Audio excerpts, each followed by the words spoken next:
All right, what's up, everybody? This is Bob's Three-Toed Warriors, and today we are talking quarterback debates. We're going to break down the top 24 quarterbacks, and that show is going to start right now.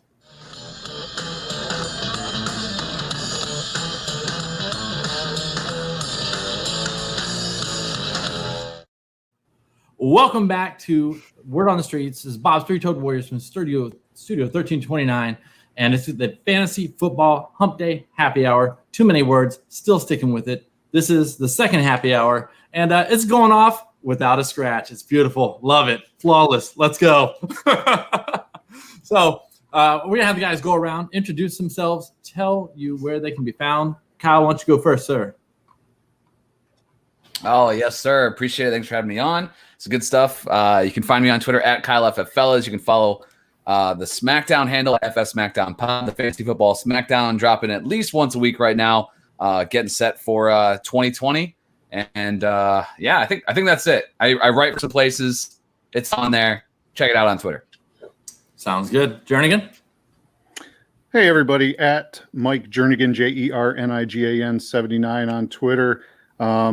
I kind of do freelance writing, but most of my stuff recently has been at fakepigskin.com. You can find me over there, and I like to guest on podcasts whenever I can, and I've been on with Kyle a couple times. Now I'm here with Bob's Three-Toed Warriors, of course. Still waiting for that Randy invite, though. That's weird. I've got to invite you back on the podcast that you started. all those years of making him carry around the metal detector. Yeah, it's almost like he's holding a grudge. Who's off the team now? The metal detector. I love it. I love it. Randy, why don't you, instead of just getting beat up, why don't you go ahead and introduce yourself? Well, allow myself to introduce myself. It is your boy Memphis at DWZ Memphis. I co-host the Dynasty Warzone. Formerly with the guy, if you're looking at the screen to your left, Mike Jernigan.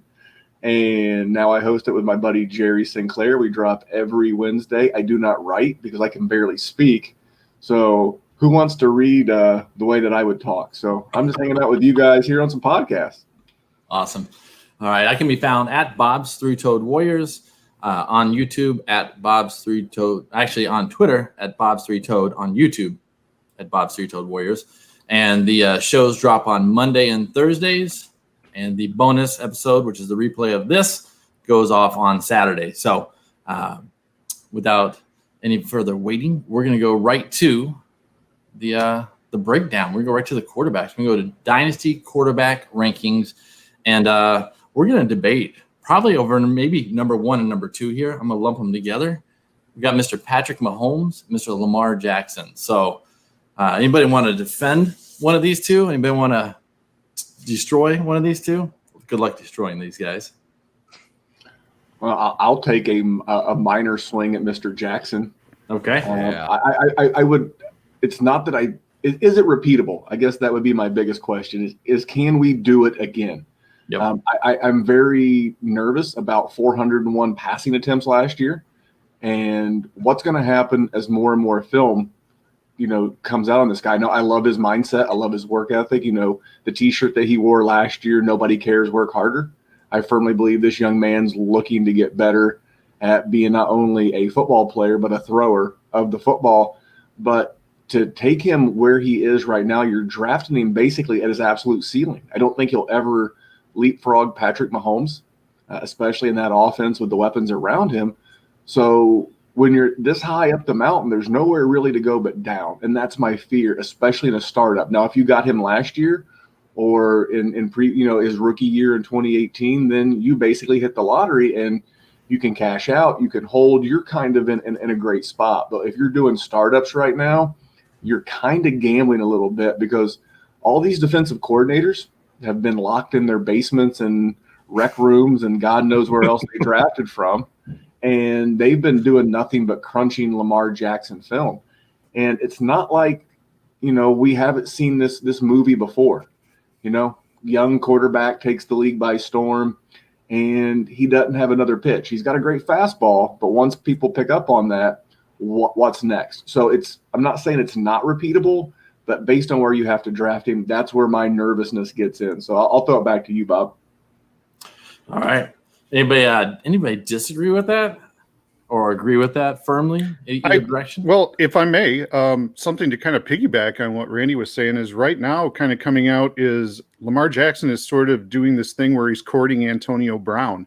And if they bring that guy in the locker room, like we saw what a debacle he was last year, so you bring him in the room, it could screw up that whole team chemistry.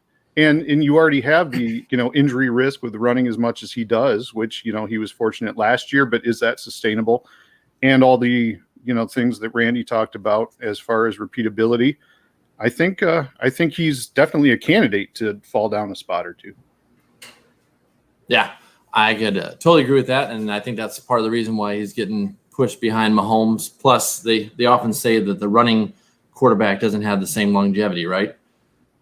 Typically over time is the guy who can sit in the pocket and use the arm more than the legs and all the getting beat up so much. Yeah, and he led the league in passing touchdowns last year. I mean, I think that if you're looking at a normal year, if he's around 900 rushing yards every season, he's obviously going to be top 5. But I think when you're looking at the passing touchdowns, I think you're looking somewhere more in the range of 25 to 28 would be still spectacular. I don't think you can expect 35 plus 30 plus out of Lamar Jackson year after year, and you got to pay right now a top 4 price in the Superflex leagues. I have him in a few spots that hit that lottery Memphis was talking about. I cashed out in one just because I felt like it wasn't a contender, and I like the return I got for him right now. I don't think his value is going to be any higher, so this is the time to do it. If you're looking to get out, this is it. It's easy to say, like color by numbers, it feels like a little bit, but I mean, legit. I mean, the guy just came off a spectacular season. They're called career years for a reason. He might have had his in year 2. Yeah, I can take that. I don't know if we can really argue with Patrick Mahomes at spot number 1, can we? The only thing I would say I would bring up is Tyreek Hill is such a wild card, and he's had run-ins with the law. And if something else were to happen and he did miss a substantial amount of time, I'm not sure that offense is that good. And then you had the news coming out about, Williams is going to opt out for the season. What if Clyde Edwards-Helaire just isn't as good as we all think he's probably going to be? What if he's just a myth? They don't have much of a backfield at that point. And again, the Tyreek Hill thing is a real concern because he has some serious allegations against him going back to college. So that would be the only reason you might fade Mahomes. I don't think anybody actually would fade Mahomes, but those would be the reasons to do it if you were going to. Sure. The Kansas City Royals won't fade him right now. Yeah. So real quick, while we are talking, or while you did mention that, I was going to mention it and I didn't. The COVID thing with Williams opting out of the season. I thought that was kind of interesting. It's kind of the first bigger name offensive skill position player, I guess you'd say, to opt out. And my thought was a smart move on his part. You're in your last year of the Chiefs, more than likely. You're at least being the starter, maybe only for 2 games, 3 games, maybe for a whole season. Who knows? But I think he was like, let me just step to the side, blame it on COVID, and see if I can re-sign somewhere. That's the best thing I can think of there. So the last thing they remember is his playoff run, not him getting beat out by a rook this season. Exactly. Yeah. Maybe. That's what it would be. Maybe. It's not like a slick move to me. Somewhere Devin Funchess is pissed, man. You're saying that Williams is the first legit fantasy player to opt out? Man, I don't know. I don't think we even need to debate. How about that guy, man? He keeps moving around and he hasn't played a wink anywhere. And he stole $15 million last year from the There Colts. it is. Yeah, I knew if I alley-ooped it, Memphis would dunk it home. He literally walked into Chris Ballard's office. He carried out one of those old-fashioned canvas bags with a dollar sign on it, and literally got into a Brinks truck and drove off. But here's the thing. So in our Patreon over at the Dynasty Warzone, people were asking us, hey, who does this benefit besides Clyde Edwards-Helaire? And I think it's DeAndre Washington. They were asking about Darwin Thompson and Darrell Williams, and I'm like, I got a question for you guys. If they liked Darrell Williams and, Darwin Thompson, then why the hell did they sign DeAndre Washington in free agency and then draft a running back? That tells me they weren't very happy with what they had in the running back room going into this offseason. So I would much rather have DeAndre Washington. And I did mention this, which kind of threw the boys and girls at the Patreon into a tizzy. It's like, what if they signed Devonta Freeman? Yes. He's still out there. And if you're Devonta Freeman, I don't know if he's more into money or winning because he turned down pretty good coin from the Seattle Seahawks. So that would really throw a real monkey wrench. And all those people taking their Clyde Edwards-Helaire victory laughs, I would just literally laugh my ass off at them. I dig it. Let's go back to the quarterbacks and let's talk about one of the quarterbacks on one of the shittiest teams in the NFL. Let's talk about Dak Prescott on those Dallas Cowboys. Whatever, man. I see the hat, Kyle. That's why I said it. For those not watching and just listening, Kyle's a huge Cowboys fan, so I'm gonna take my shot because we're doing the top 24, and we're not going to get to my quarterback. So. I was going to say, where's he at on here? Must have missed him. Yeah, whatever. Go ahead. Who wants to defend this third ranking in Dynasty, and who wants to destroy it? I think Kyle should get the honors. Yeah, Kyle, get your man's. Get to your man's defense here. What we saw last year from Dak, most of the time when you see a guy that he was in his fourth season, he had 22 to 23 touchdowns passing his first 3 years, right? And then all of a sudden he spikes out last season, has a huge year, career yards and pass attempts, touchdowns, yardage, all those things. And usually those are the things that you're pointing to like, okay, maybe that's not repeatable. But I think with Dak, I think it really is. I think when you look at it, some things changed. Obviously, with Kellen Moore being the offensive coordinator there last year for the first time, he's still going to be the OC this year, even with Mike McCarthy bringing his crew in. They did retain Kellen Moore. So I think this offense is going to have a lot of continuity in it. They re-signed Amari Cooper. Again, whether you think that's a good football move or not, it's going to help Dak Prescott. They have Michael Gallup, who has really grown into a solid number 2 option in this offense, and then spent the 17th overall pick on CeeDee Lamb. I mean, this offense is freaking loaded. They've spent all their resources on the offense and done nothing but help Dak Prescott. And I think right now him being QB3 makes a lot of sense. They've built a lot of resources around him. What resources that are going to be there at least for the next 2 years without really any interruption. As far as when you look at contracts and outs and those types of things across the offensive line to the Zeke to the receivers. And the best part about all that is they're spending all this money on that side of the ball, and this defense sucks. So they are going to continue to throw the ball, man. He's going to be in 600 pass attempt range. I think he's about as safe as you can get. Like I think Lamar, you look at it, the rushing really makes him safe. I think Dak, the volume, man, is going to be there, and at least for the next couple of years without any question. So. For me, he's pretty solidly the QB3. As much as we kind of poo-pooed Jackson a little bit, I'd still take Lamar over him. It's more like Mahomes tier 1, and then Jackson's in that same tier with Dak for me. All right. Anybody want to fight any of that?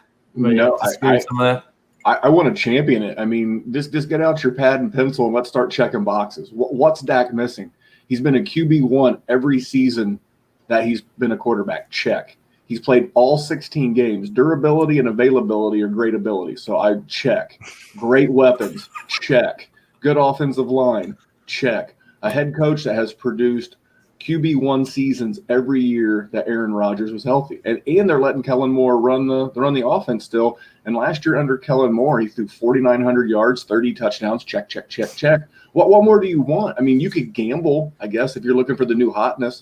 I mean, there's a lot of Dak fatigue. The only con that I have on Dak is there's no long-term contract. That makes me nervous. Every quarterback that has played on the franchise tag has wound up on a different team in the not-too-distant future, whether it was Kirk Cousins, who did it twice in 2015 and 2016, or whether it was Drew Brees back when it was the San Diego Superchargers who wound up in New Orleans. So if they franchise Dak next year, it costs them $37.7 million. If they try it again in 2022, the cap number goes to over $51 million. So if Dak wants out of Dallas, Dak can get out of Dallas. But you know what? I feel like I got at least a 2-year asset, and I'll have time to figure out the contract between now and then. No, I'm all about Dak as my QB3 in a startup for Superflex. Definitely. Young, athletic, good surroundings, good stuff. All right, before we go on to the next guy, we'll give a quick little shout out to one of the viewers out there, Wilson. He says, hey, guys, thanks for watching, Wilson. Hey, what's up, Wilson? I mean, what better way to spend a Wednesday evening? It is Wednesday, right? I'm disappointed that no one did Tom Hanks. Wilson. Wilson. Come on, man. I went blank. I was shoot. All right. Good job. Yeah, dang it. So quick on your feet, Memphis. There you go. I'll give you guys all the Vince McMahon. You're fired. You're fired. You're fired. I'd be quicker on my feet if I had all 10 toes. So, all right, we're going over to Deshaun Watson. That's a little Bob Street Warrior joke for you. That was free. We'll go to number 4, Deshaun Watson, out there in Houston. Jernigan? I will take the good side of Watson because you hate to say you like Hopkins leaving town because he's such an elite talent. Sure. But I think they have a lot of viable weapons now. I think you have the ability to kind of spread the field a little more with Cook and Cobb and even Stills a little bit. Fuller, if he could stay healthy. Sure. Cute, and then David Johnson at running back. I don't think he's completely washed up. If he can stay healthy, we know what he's capable of. And Waring at tight end. These are all options that he can use. Instead of trying to force the ball down the field to Hopkins because Fuller's never on the field and his other weapons were lackluster up to this point. I think he has a lot of okay options now. So he doesn't have to try to force the ball to one guy all the time who's double covered. I think it just kind of, it sort of gives him another dimension. And we're going to see if he can use it. I'm fairly certain based on everything he's done before that he can. I think he's going to succeed with this. He was the Texans were 14th in the league in team offense last year, and I really truly believe that spreading the ball around, more weapons, I think they can improve on that. Yeah, I'll save all my my negative conversation for the next guy on the list. I like Watson too. I go back and forth with him and Dak as my 3. I love Watson, and I agree with Jernigan, and I hadn't thought of it that way, but there's a certain pressure when you don't have to deal with that elite. It's a good thing to have an elite alpha wide receiver like a DeAndre Hopkins that you can rely on. But there's also this thing where you've got to force feed him 160 targets a year. Now there's a little bit more loose. You throw, you go to the play call that's made or to the audible that you make, and you don't feel this nagging thing in the back of your head going, I better look at DeAndre, better double check him. So I'm curious to see how it looks, but man, I'm a big fan of this guy. I drafted him in the Scott Fish Bowl. So I'm all about DeAndre Hopkins, but I'll argue with you guys here in just a couple minutes. I think Bob froze. I couldn't tell if he was frozen or just making an ass-eating grin the entire time. No, There he is. I just didn't like the damn comment, so I thought I'd leave and say, fuck it. Bob left us at his own podcast. He's like, these guys need to do this. He's like, Put the pen down. I'm heading home. It's like that one night stand where you wake up and she's so ugly you just leave her in your house or him, whatever you do. Been there, guilty. Nice. So I'm not sure what I missed, but one of our listeners brought up this little point, which I do like. 60 plus receptions for Mr. David Johnson. Mm-hmm. So, and I'll go with this other comment from someone else. Yeah, biggest badass move ever. I didn't like the comment. I left. Leaving? Yeah. That's the kind of, that's what I need to start doing. Just get some guests on it and just bounce. Yeah, this thing runs itself. Maybe my own broadcast. Maybe that was what Seth was doing. The best He part just about did- this, he did it wrong. I have a wired connection, a wired damn connection, just so I wouldn't have issues. So, all right. I was truly impressed that everything's been running so smooth with you in your new spot. I'm like, this guy is in a freaking garage. Like, how the hell? I barely have internet. I'm like 5 yards from the router, and the damn hamster can barely keep up. No, me and Chris ran a line all the way underground and out here, and hell, you got too many. I got too many kids. I guess I didn't pay my bill. All right, so I guess you guys made fun of me the whole time, or did you keep talking about Deshaun Watson? I think we hashed out Watson. All right, that'll work. Number 5 for me. He is Watson would be my QB5. I think I don't have him in that same tier with Dak or Jackson. Who'd you have as 4? Just because someone we haven't talked about yet. You want me to spill it now or? Yeah, is it the next person on our list? No, my Okay. QB4 is Russell Wilson. All right, so we have on the list we have Kyler Murray as number 5 and Russell Wilson as number 6. So they're in that same area. Let's go ahead and talk about them a little bit together. So Get him, Memphis. Get him. Oh, we want to go negative right off the bat. Why not? I love that Twitter is a negative, fear-seeking missile unless you like a fantasy football player. No one can see the possibility of how Kyler can fail. I don't know. His head coach failed to the point to where he got fired at his alma mater at Texas Tech, where he was going to be the OC at USC, and all of a sudden the brain trust in Arizona is like, hey, that dude who got fired in college, let's bring him over. Man, this reeks of Chip Kelly 2.0 to me. It has some Baker Mayfield from last year where they bring in the big name wide receiver. I'm not saying the dude's not talented, and I see the range of outcome in year 2 for him somewhere between Baker Mayfield last year and Lamar Jackson. I understand there's a range of outcomes that could go many, many different ways with this guy. And because of that, it's way too pricey for me to be investing in him as the QB5 overall. I know he's going in the second, third round of Superflex startups. Nope. Not even for 1 second. I have 0.0 interest. There's a lot of guys we'll be talking about here in just a few minutes that I would much rather have later in drafts than this dude at his price. Remember, what's the saying? We don't hate players, we hate ADPs. And at the QB5, get the fuck out of here. Just take this Make-A-Wish kid looking fool and take him and his handsome, sweet ass house owning head coach with you. I'll gladly invest in a different position. I was gonna say, is Kyler tall enough that you can be swearing at him like that? He can't ride right. It's a good thing amusement parks are closed because he can't ride all the rides. Hey, Jeez. he's COVID proof. Well, anybody want to defend him other than? So I'll just say this real quick. Kyler's ADP is round 1. Like, this guy is legit, and I've done 3 or 4 startups this offseason with Superflex. This guy's going top 10. I mean, no thanks. Like, what could possibly go wrong? Yeah, it's wild. And when I was on Kyle's show, the Fantasy Football Smackdown the other day, I mean, we kind of discussed these Cardinals players who the range of outcomes is just so unpredictable with this offense and how it's going to look. And to kind of echo what Memphis was saying, there's a range of outcomes. And I guess if you had to argue for him, it could be that he's going to trend up, because I don't think last year he had the weapons to truly run an air raid offense. And I think with the addition of Hopkins, you've got Kenyon Drake and Edmonds and Hopkins and Christian Kirk and Larry Fitzgerald and Butler and Isabella. Like, you've got enough guys now where you can truly kind of implement the offense that he wanted to run.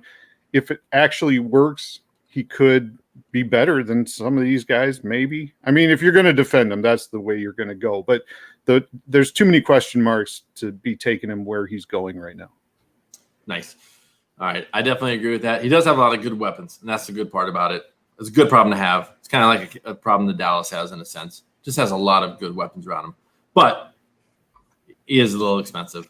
Real quick before we move on to the next person, Mr. Wilson also asked, who's the second back in KC, Washington, Darrell Williams. We mentioned that earlier before we had people watching the show, and that was probably more than likely Mr. Washington. The football player. Yep. Yeah, not the team. So just in case. So you had Mr. Russell Wilson above Kyler Murray, Kyle. This guy has 30 touchdowns every year in the bag, and all we do every year is complain about how they never unleash him. So let's just assume they never do that, and you're just still getting this top 6 quarterback every single year. I'll take that. He's only 31 years old, so everybody we've talked about on this list. Dak's not really young, even though he's only been in the league 4 years, because he came to the league a little bit older than some of these guys. But like Kyler and Lamar and Mahomes, those guys are like 22, 23 still. They're super young. Wilson's a little bit older than these guys, but in reality, I mean, you're looking at 3-year windows. I mean, that's what you should be doing in Dynasty. If you're drafting a guy like, he's going to be my quarterback for the next 10 years. Like, I really hope your Dynasty league hangs around that long, but we barely know what the hell is going to happen this year, let alone 3 years from now, 4 years from now down the line. So for me, Wilson is just somebody that there's very little risk with him. He still has 2 really good weapons with Lockett and DK Metcalf, and he gets it done every single year, even despite the fact that they continue to really focus on the run game. So for me, I just don't – he's done it for so long. He has such a track record. I just don't really see the reason to risk it with Kyler especially. And then for me, when it comes down to Watson or Wilson, which are fairly close I still just give the edge to Wilson because he just has such more, production in the passing game. And for me, even though I do like what Mike said about the weapons overall, and Houston are pretty good. They replaced. We all made fun of him, but they still replaced Hopkins. I thought fairly well enough that Watson's value isn't crushed. But Wilson, those 2 targets in Seattle are better than anything that Watson has in Houston. So they are, and I love very Wilson, elusive man. himself. So love Wilson. And I agree with Kyle. I mean, Wilson's been a top 12 quarterback every single year he's been in the league, and that's not easy to do. And this could be the worst running group that he's had. I mean, really, because you're talking about Penny and even Carson are questionable for week 1. So at that point, you're trotting out Carlos Hyde and DJ Dallas, and that doesn't really inspire confidence in your running game. He might be forced into throwing the ball more and doing more things with his legs. That could even, equal more rushing yards for him. And then you add Jamal Adams on the defense. what the fuck? That could equal more offensive opportunities and production. And it's insane to me that people are taking Murray over Wilson. Yeah, and the term that I've been using a lot is fatigue. There is like certain players, there's just a fatigue to them. We've had the good fortune of having Russell Wilson since 2012, and he's got 3 top threes and 1 number 1 overall finish. I mean, what's not to like about Russell Wilson other than like his hair? He's an interesting cat, but I mean, it's just fatigue. We're burnt out. We would much rather. It's so weird the way that dynasty owners build. We would much rather take Kyler in round 1 than wait 2 rounds and get like a nice running back or 2 in rounds 1 or 2 and then get Russell Wilson. Nope, not good enough for me, Chief.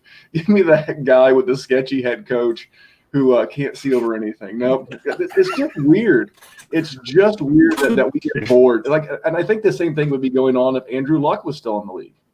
He'd be in the league almost, 8 years, 9 years at this point. Yeah, he's washed, and it's just like, no, these guys are still really good. So I did not really realize Russ was that. I mean, I knew he was good, but that many top 3 finishes. I mean, I know he was always in the mix, but good Lord. All right, so not bad. We are 27 minutes in. We got through 6 out of 24 players. We are We're cruising. We are cruising. That's okay though. It's good to talk about the players. So let's go to number 7. That's Josh Allen over there in Buffalo. So here's a man who's a little more interesting to a lot of people. A lot of people love him. A lot of people hate him. Probably a little more controversial than the first 6 were. So actually, most of the rest of the guys will be. But Josh Allen. So when you're looking at this right now, like an ADP, this is a huge tier gap. Like you can tier out those top 6 guys however you want. But when you're talking Josh Allen, this is rounds difference, not picks difference. You're talking almost 20 spots in ADP right now. So it just really comes down for me. I think he has the floor with the rushing. Obviously, it's not Lamar levels, but it's still elite. Really. Lamar set a new standard or expectation for rushing yards, but Allen still. I think he has 17 rushing touchdowns in 2 years and didn't even play that whole first season. Continues to run the ball a ton last year still.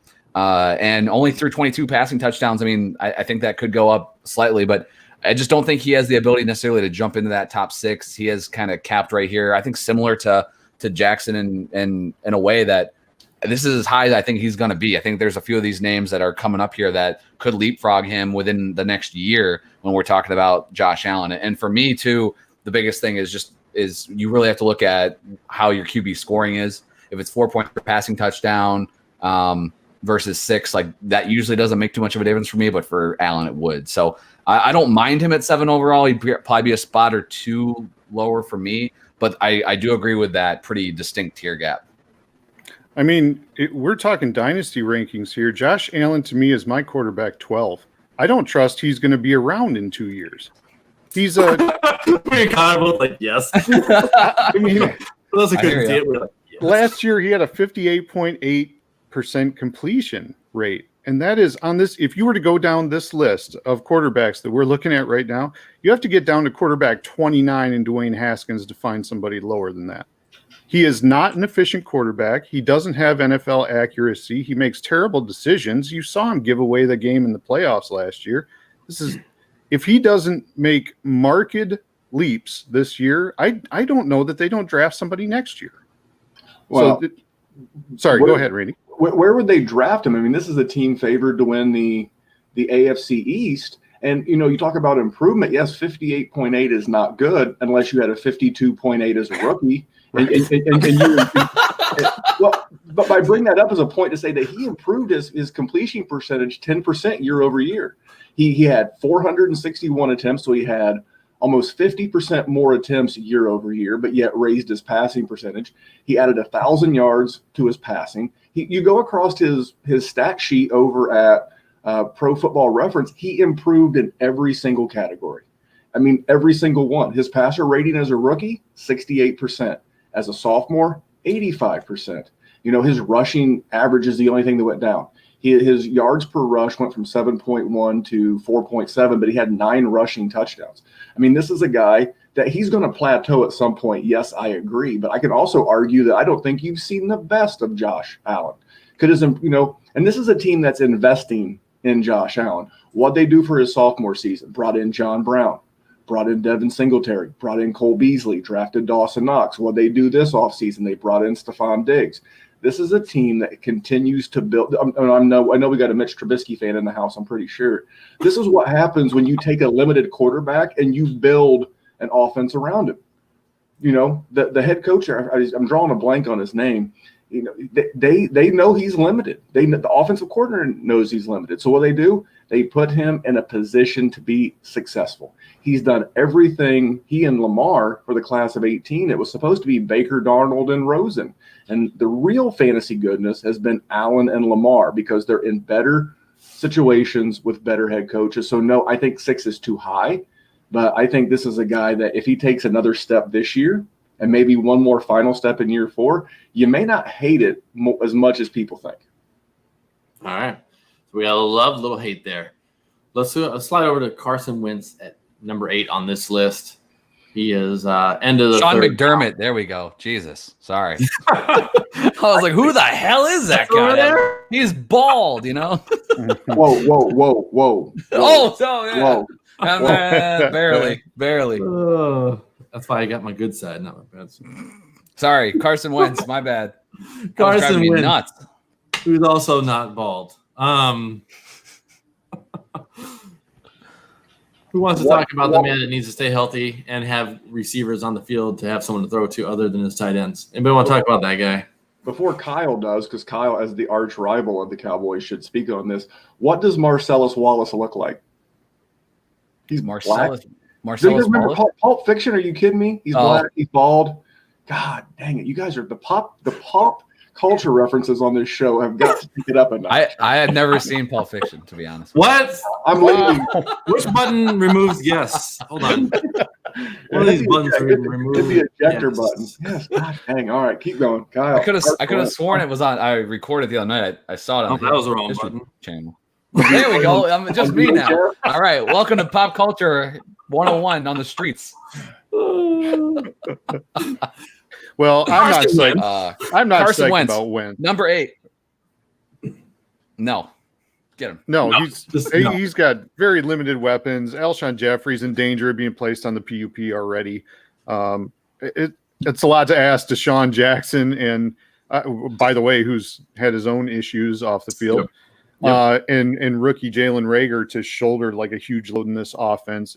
And if Jeffrey were to retire, because he's not a spring chicken anymore, and Reagor just turns out to not be very good, how long does it take to turn this team around again? And Wentz might be struggling for years. Yeah. I'm team pro Wentz. Just spent a second round pick on Jalen Hurts. I mean, so I got him in the 3rd round. Go ahead, take it. No, I'm going to let you. You were talking about Jalen Hurts. No, go ahead. I mean, my point was going to be, it's like we forgot this guy was an MVP candidate in 2017. I mean, he threw 4,000 yards last year, and not one receiver had like more than 600 yards, receiving. He continues to do it with nothing. I mean, his biggest thing for me is durability. He's missed, 8 regular season games. And I know Nick Foles really puts a damper on him, but I like Carson Wentz. I have him as my QB6. I know I'm playing with fire on the durability, but I think when the guy's there, I think the quarterback makes the weapons, and Baker Mayfield showed us last year. We're going to talk about that jabroni here in just a few minutes. He showed us last year. You can have the Noah's Ark of receiving and offensive weapons and still not do jack shit. So, the fact that Carson Wentz took chicken shit and turned it into chicken salad should tell you all that you needed to know last year. Oh man, I forgot how restrained he keeps himself on his own show. And the last question he asked before we go on air, can we curse on here? Good, noted. And I got it in with 2 seconds ago. Yes. Yeah, Wentz. It's not that I'm like full on anti Carson Wentz. It's just for me, I'm not super excited about landing him where I have to for the price tag I have to pay. I think he's a 8. I think he's more of like in that 8 to 12 range. And I just think that's kind of where he tops out at. So for me, I think he's fine if you want to rank him in that range. 6 would be a little bit rich for me, but usually when he comes around, I'm just kicking that can and getting a quarterback next time. Bye. All right. Real quick before we go there, this was a question for Josh Allen. Our statement: John Brown was his number 1 option last year. He definitely improved his option game this year. That's for sure. And then this part I didn't understand. I think he was talking about Kyle. I'm not sure. Like a bitch. I don't know what he was talking about. But, what the hell? We'll leave it on there. I don't know. Your league dude just went up, Jim. All right. We're going to go over to the first rookie off the board. We're going to go with Joe Burrow in Cincinnati, who has all the weapons, all the opportunity, okay offensive line. But is it going to be that rookie cluster or that rookie gold? Jernigan, remember when we were having this conversation in a league chat? Maybe it was before the draft. It was had to be February, and I can't remember where it was for. But you brought it up, and you were like, "I think Burrow's like in my top 10," and everybody was like, just lighting you up. And then I was kind of going through it. And I'm like, yeah, I don't know if there's that many guys I'm going to put ahead of him. So. And then when you're looking at now the price tag, he is legit here. He is secure. He's in this ADP wise. He's in a tier with Allen, Wentz, Burrow, and then it's another 15 to 16 pick gap before we get to number 10. So he's solidly there according to ADP. It's tough. So there's a couple things here. There's a couple good quarterbacks behind him, which makes it tough to put him up here. But I definitely have him up here still. Nothing. And I should preface this by saying in all the years I've been doing Dynasty, my quarterback hit rating is definitely variable, especially compared to some of the other positions. But everything I've seen on tape with Burrow is just impressive. Like every part of his game is impressive. He can scramble. He can stay calm in the pocket. He uses blockers. He helps his O-line hold their blocks longer by making these subtle moves. He makes all the throws. I love Joe Burrow. Absolutely love him. And, playing in the SEC, it's not like he plays chump teams all year, 60 touchdowns, 6 interceptions is ridiculous on a season. And he played Alabama, 393 yards, 3 touchdowns, 0 interceptions against Alabama. That's practically a pro defense right there. Neutral site against Georgia, 349, 4 touchdowns, no interceptions. Clemson, 463 yards, 5 touchdowns, 0 interceptions. The numbers he put up were completely insane. I think this carries over. He's got a decent set of weapons in Cincinnati. That O-line scares the crap out of me. They were one of the worst offensive lines in all of football in 2019. But if any rookie quarterback can come in and make up for a bad offensive line, I really believe it's Burrow. And from a dynasty perspective, he might not break out of the gate this year, but I think if they continue to try to improve that line, I think he could be, a complete stud. And mind you, that offensive line, if we're getting into that, Jonah Williams was their 11th overall pick last year, and he missed the entire season left tackle due to injury. So he should be back this year. That line could potentially be quite a bit better. All right. I dig it. Kyle, anything before I go after Mr. Burrow? The only thing for me is again just I guess this tier of where they're going in ADP, like similar to Wentz. Like I just, the price just seems a little bit too rich. I usually like the other players that are available at that spot in the draft. So I usually go that route versus picking Burrow. But I mean, for me, he was the clear 101 in Superflex leagues and rookie drafts. He was worth that price tag, from that standpoint. But if you're talking like startup and what you have to, the price tag you had to pay there or the equivalent of a trade, it was just a little bit too rich for me. I'm going to let it, get over the hump and then buy him a little bit cheaper, 85 cents on the dollar in week 8 or whatever. Well, just tell me if you've heard this story before. We got a 23-year-old first overall pick quarterback transfer from one major college to another, going to a historically inept franchise in Ohio, ironically with an orange color pattern, with an over his skis, overmatched head coach who, when in college, was surrounded by first round pick running back Clyde Edwards-Helaire, first round wide receiver Justin Jefferson, a first-round wide receiver next year in Jamar Chase, a guy who landed on the Redskins in Thaddeus Moss. If you look down our list of quarterbacks and where they went to school, how many of what I call the trust fund quarterbacks do you see? What's a trust fund quarterback? That's an Alabama quarterback. That's an Oklahoma quarterback. Because why are they a trust fund kid? Because they get one of everything. Need 3 or 4 first-round wide receivers? We got that for you. You need some elite all-purpose running backs? We got some of those. All SEC offensive linemen? Yep, we got that. Defense to let you just run the score up on people? Yep, we got some of that too. Then they come in, they're riding high on the hog, man, winning national championships, going to the national playoff series like Baker and like Joe Burrow, and then they wind up in a craptastic city. Sorry, Cincinnati, but it's the fact. You killed Carson. Woo! You killed Carson Palmer to the point to where he wanted to go to Oakland. I rest my case, Your Honor. At this ADP with him 9th overall, you are playing with fire and gasoline, and ain't no way in hell I'm banking on orange and black stripes. Get the hell out of here. Dang, I'm glad I went before him. Holy shit. Tell us how you really feel, Randy. Tell us how you really don't feel. hold back. You want me to tell you the truth? No, you're good. You're good. You want me to be that guy that Peter Overzet made fun of? Let me tell you about some of my buys and some of my sells. No, man. I'm drinking over here. I love it, man. I love it. I guess my retort to that would be, you, in theory, have AJ Green, who now seems to be checked back in because he's already talking about how excited he is about this offense. It's kind of a trope, but I mean, this is a guy who voluntarily sat out the majority of last year. But then you got Tyler Boyd too, who's another weapon, and Mixon is a guy we all like. I think he's got some of these, guys who can be upper echelon type guys to help him out. I agree with that. I like all the guys. And you forgot T. Higgins. T. Higgins is a wide receiver. I want the most in Cincinnati. But how'd that work out for Baker? He had 2 All-Pros. He had Landry and Beckham. I personally believe Baker has so much attitude. I think that kind of bit him. We'll talk about Baker later, but Can't wait. And then get the hell out of the way because Memphis is coming through.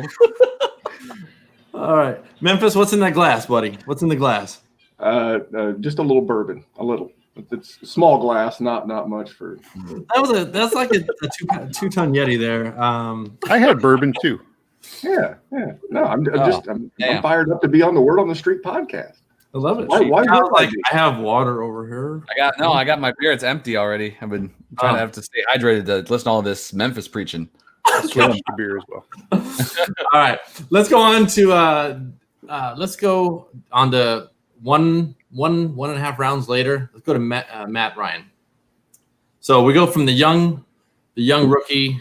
Damn, that was still on the rookie. We go from the young rookie to the old man, Matt Ryan, who can't run anywhere, but he can put up 4,500 yards almost and 26 touchdowns. And that was a bad year for him because he was on his every other year subscription. So let's talk about Matt Ryan for a minute. I have no hot takes on Matt Ryan, man. He's like I'm warming up. Yeah, he's getting. Dude, I will defer my time. Matty Ice has Dirk Cutter. Bam. That's all you need to know. They are going to continue to put up some big numbers this year. With Julio Jones, Calvin Ridley, some elite weapons.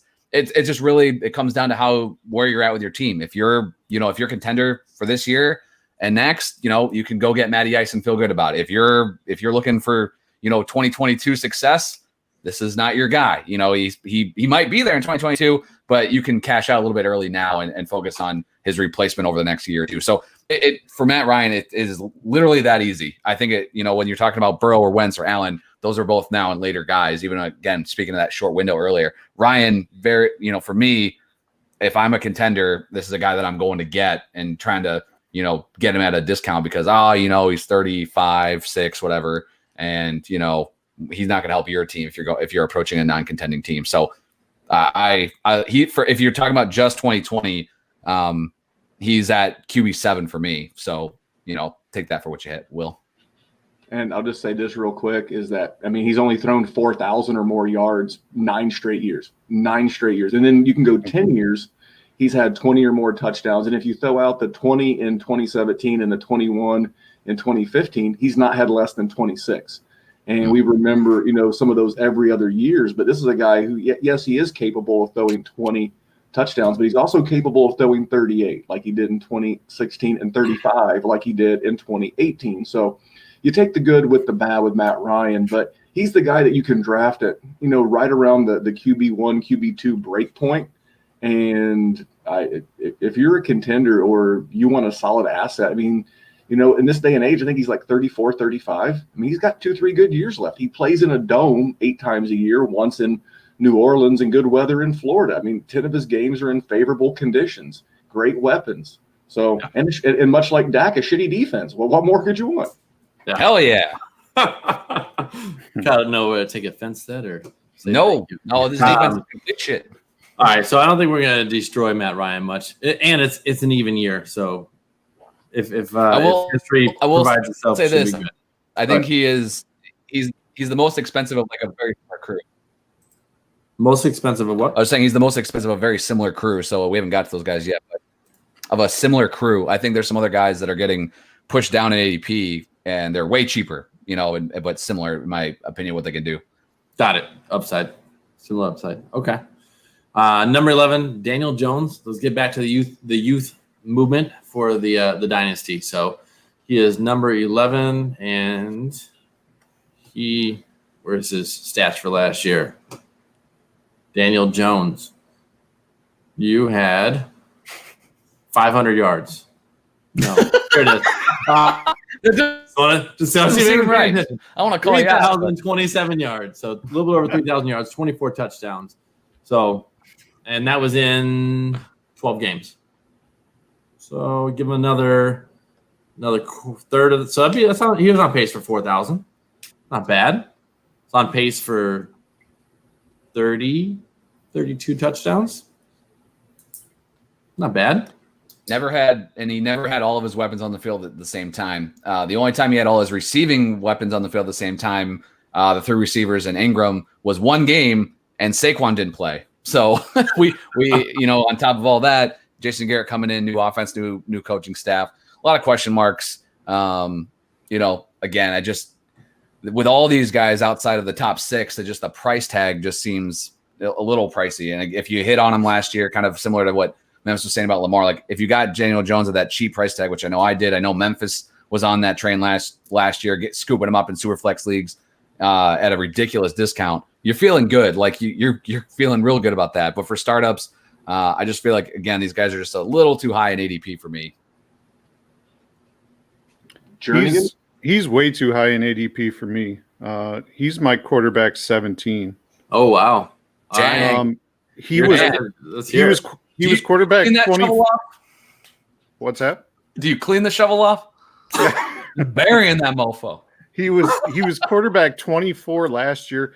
At times, he made some of the ugliest throws you saw in the NFL. He had a league high 18 fumbles. You keep that up as an NFL quarterback, you don't play. That's all there is to it. And I some of his weapons are okay. Like I like Slayton quite a bit. I like Barkley, obviously. I think Ingram can be better than he has been if he can stay on the field. Tate is past his prime. He's a yak monster if he's healthy and back in the day, definitely. How much longer can you keep that up? Sterling Shepard, he kind of is what he is.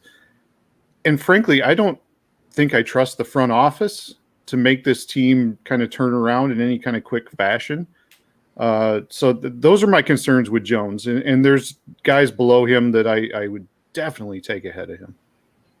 If you guys like podcasts where everyone disagrees, at least I disagree with everyone, welcome back, because here I go.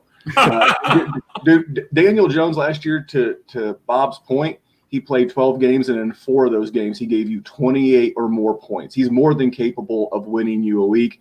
And go back and do some investigation on the clapper. That's Jason Garrett, for those that don't know about the soft clap on the sidelines. And go back and look at his QB's finishes from the time when he was an offensive coordinator and head coach in Dallas with Dak and with Tony Romo. Because I got news for you. It was a QB1 every season except for the 2 that Tony Romo got injured. And then you talk about the weapons. You talk about Darius Slayton, Golden Tate, Sterling Shepard, Evan Ingram, Saquon Barkley out of the backfield. I'm a little concerned about the offensive line. It's sketchy. And then as of today, as we're recording this, Nate Solder, the right or left tackle 1, opted out of the season for the COVID policy. But I don't see, what's not to like about this guy. I mean, he's got the upside. He's got the weapons. I do agree that the front office is ran by hobos and shoe clerks, but they'll figure that out eventually. But just a guy that I saw a lot of upside, and I do agree with the fumbles. You cannot fumble the ball 18 times and lose, I think, 7 of those and expect to keep a job for long. But he was a rookie. I mean, he was a rookie who showed real flashes, and I would much rather have him than a lot of the guys we're getting ready to talk about. I would take Daniel Jones today over Joe Burrow. As a Lions fan, I can assure you the front office doesn't always just figure it out. This is true. Jay Hartman had put up the comment, Jones has a horrible early schedule, and I've heard the same thing. But how concerned is anyone concerned about that, or you just dynasty? I mean, in redraft, yes. In redraft, you'll be able to scoop this guy up off the waiver wire in week 4 because he faces like San Francisco and a couple of other murderers. Yeah, I think Chicago might be there or something. He was QB 14 for me, and then when I started looking at the schedule breakdown, thing like that, he just slid down because once you get past that top 10, you're in Streamsville anyway. So you get a guy that you either got to pair him with somebody you feel real comfortable with that you know you can get later, or you just kick it and get somebody else. So that's why Jones slid down for me. He's QB 18 for me in 2020. And it also gets very rough for Daniel Jones in the playoffs, too. The fantasy playoffs are also not chucked. Now, in the middle, he could be the guy that, because of COVID, you're going to want to carry more than one quarterback this year. You're just going to he's the kind of guy that if you can have him as your QB2 and you can mix and match some schedules with someone else toward the middle, I think you'd love him. There you go. He's going to be really good for 2 games a year right here. Light him up. There you go. Darren Gray, just agree with you. Just as you were saying that, he said, happy to have him as my QB2 in San Francisco. We know Darren has a drink of the pod. We know that. Harbin took the time to correct us and say 11 lost fumbles. Mr. Man. Out there. Barbosa hopped on long enough to say, yo, yo, yo. Of course, in traditional Barbosa time, late as shit to the pod, but that's okay. And he put in there, damn hobos. I don't know. He's probably talking about me, that one. Probably. All right. So it was 11 lost fumbles. He fumbled 18 times, but he only lost 11. I apologize. Yeah, I had it backwards. I had it backwards. I knew he had the 18 as well, and I had it backwards. I thought he lost 7 and recovered 11, but I agree. Same with Jernigan. All right. We're gonna make this, instead of a top 24, we're gonna make this a top 12 because we promised you a happy hour and we're rolling up on that hour. We're not done though. This is only number 11. We're saving the heat that this man's about to bring, I think, for the last guy. Zimmerman says, Brett Zimmerman on the YouTube says, "What's up, fellas? What up?" All right. Hey, so number 12. Oh boy. A little soft clap. Oh boy. Should we make you go last? Journey. Oh man. He's gonna. All right, it's Baker Mayfield, number 12. He is 53rd off the board. That's the middle of the 5th round in a startup. And what do we got there? Oh, I mean, there was a lot of buildup to this, but I don't have super strong feelings about Baker one way or another. All right, anybody love him before Memphis kills him? How about that? So no, but the fact we were in a super flex startup that I was in with Memphis. And I had Baker as my QB1 because I was in first off, Memphis traded back up and sniped the shit out of me for Carson Wentz, bastard. And then so then I just gave up on getting quarterbacks pretty much. Baker was sitting there at like quarterback like 16. And it was late. It was much later. It was later than 12. That was for sure. So at that point, I was like, all right, let's bank on the fact that his weapons are freaking unreal. And that's literally it. Now, didn't work out last year, but Kevin Stefanski coming in. I did write an article for Red Shirts about Kevin Stefanski. He did what he needed to do last year to not get fired. He literally was given an interim OC job because the offensive coordinator before him was fired for passing the ball too much. He immediately came in, ran the ball a crap ton. Stefanski in Minnesota dating back to Brett Favre. So just because he is 1 year with Zimmerman as head coach and what G's in here now. Here we go. He came from the Memphis. Stefanski was there with what's his face, old man Denver Kubiak in his ear the entire time, making sure that they were going to run the damn ball, and they did that. So now Stefanski's free outside of apparently this analytics czar that's going to be overseeing him. It'll be interesting to see whether they are going to be as run heavy as Minnesota was last year, or if they're going to throw the ball a little bit more. So Baker does not make it into the top 12 for me. But I think if his price tag dips down to around QB 15, I'll take the shot on him, like I said. I mean, this list that we're looking at has Baker as the QB 12. I have him as QB 11, so I can't really. It's not a super hot take, I don't think. And what I would bank on is number one, the weapons, like Kyle said, and number two, hopefully he's learned a little humility after last year. They went into last year thinking they were the greatest thing since sliced bread with all these weapons, and it did not pan out. I just hope he's working harder. I still think the opportunity is going to be there. He still has the weapons. I think this year maybe he focuses a little more, and that's why I think he's kind of appropriately ranked. All right. And I wish I had my soundboard ready. I'd play a little Joker, and here we go. Here we go. So I'm going to start with this. Do you know the other team besides New England that expressed any interest in Cam Newton? It was Cleveland. Do you know who Cleveland's paying $18 million over the next 3 years to be their backup quarterback and has direct ties to Kevin Stefanski? Case Keenum. Case Keenum. And what does that tell you? How much confidence does this new head coach have in Baker? I've been saying it all off season. He's the only QB2 that you can pay QB1 prices for. What the fuck am I missing? He had a worse QBR. He had a worse QB rating last year than Mitch Trubisky. Write that down. He finished as the QB 16 as a rookie. He finished as a QB 20 last year. And now we're bringing in Bill Callahan to be the offensive line coach. We're bringing in Stefanski, and I've got the one year sample size. He was dead last in 11 personnel. I mean, he's got Jarvis Landry. He's been given everything under the sun, and yet we just can't get enough of this guy. I get the swagger, man. I get the confidence, but it's putting 0 fantasy points on your roster. I would much rather have – I'm looking at the list, man. Give me Jared Goff. You know why? Because he threw the ball 626 times last year. Baker's not going to do it.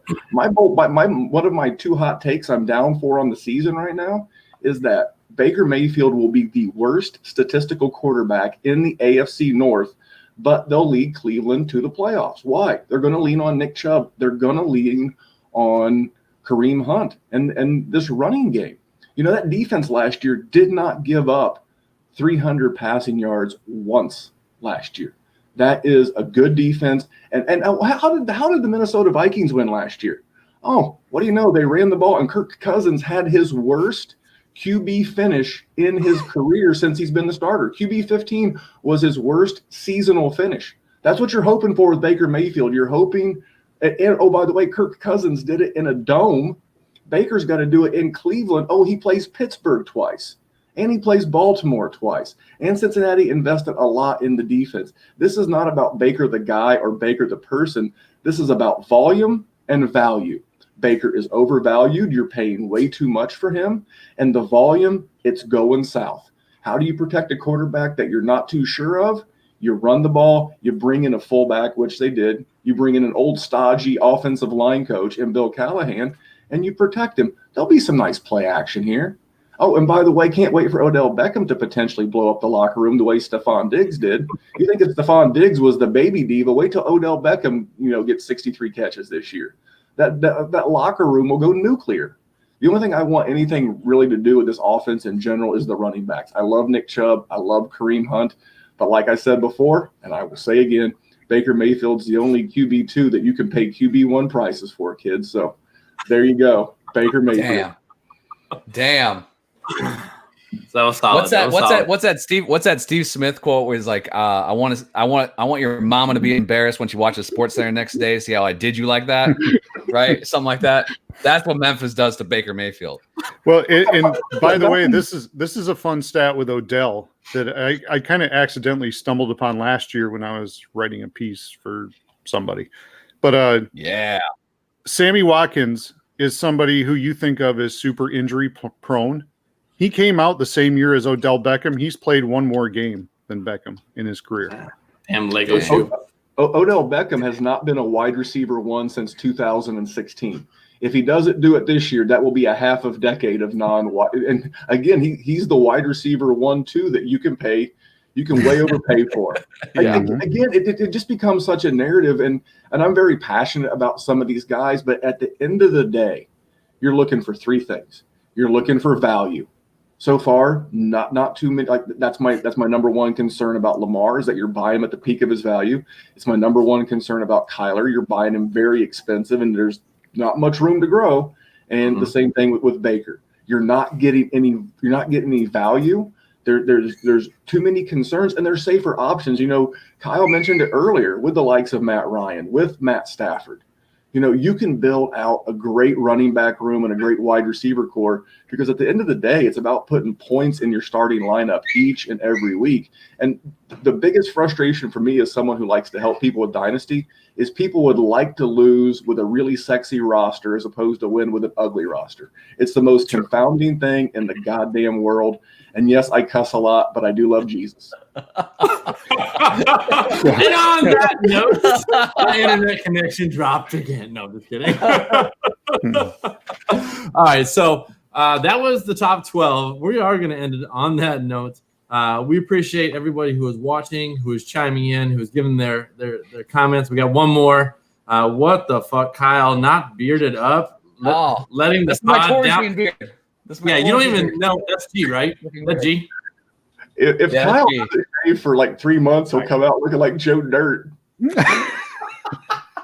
I wish I could get that. One hair. That's how I know it's Kyle's beard. There's one hair there. That's Kyle's beard. I was going to say, Kyle hasn't shaved in 3 weeks. Dude, there's no reason. Than Kyle. There's no reason for me to even try. It's straight pedo or I got the Orton. That's it. There's nothing in this area here. I got to correct that. My 13-year-old now has to shave more often than Kyle. That's true. That's true. That's a good thing, though. I can hit up like a Harry's trial, and that's my razor for that decade. All right. Why don't you guys remind us where you can be found before we shut this shit down? Well, I'm at Mike Jernigan 79 on Twitter. That's where you can find me. I do some work with fakepigskin.com. Look for my stuff there. Awesome. Babyface Assassin, why don't you go next? Yeah, my beardless ass can be found at Kyle FF Fellas on Twitter. You can find it at the Fantasy Football Smackdown. I've had all these gentlemen on this show. It's been a ton of fun. Looking forward to kicking some ass in 2020. This has been fun, Bob. Thanks for the invite, bro. No problem. Memphis, I'm sure you'll agree with this one before you go. Baker hurts all the value of all great receivers. Andres Barbosa says, and he says, don't end it. We're ending it, buddy. You calm down. That's the guy who shows up with 10 minutes left. I will come back on this podcast next week if I need to break down 13 through 24. But Bob, I really appreciate because I have learned from doing podcasts as long as I have. Like I said, it started back with Jernigan and Warzone many moons ago. But when you have this much laughter and fun, it was a great show. And thank you so much. It's a lot of fun. I host a Dynasty Warzone. We're much more family friendly. Over there, we like to produce a podcast that you can listen to in the car with the kids or in the cubicle at work without getting fired. But it's Dynasty Warzone. We drop every Wednesday. We're getting ready to roll out a Devy show once a month and some gambling DFS stuff coming up in season. So check out the Dynasty Warzone on all your major pod platforms. Awesome, guys. I completely appreciate you guys coming on. And there is going to be a continuation of this 1 week from today, starting 1 hour and 4 minutes ago. So, might just have to see the same faces. We'll have to talk. But that's all for this show. I can be found on Twitter at Bob's3Toad, on YouTube at Bob's3Toad Wizards, Bob's3Toad Warriors. Listen to new shows that are coming out on Mondays and Thursdays, and the replay of this is available on Saturdays. And just about everywhere podcasts can be found, and on the YouTubes. So the Fantasy Football Hump Day Happy Hour is live 8 p.m. Central every week. That's all for now. It's been Bob's3Toad Warriors with Kyle, Mike, Randy, and to remind you, soon enough, we hope soon enough, you'll be able to hit the waiver wire, set your lineups, and dominate your opponents. But until then, see you.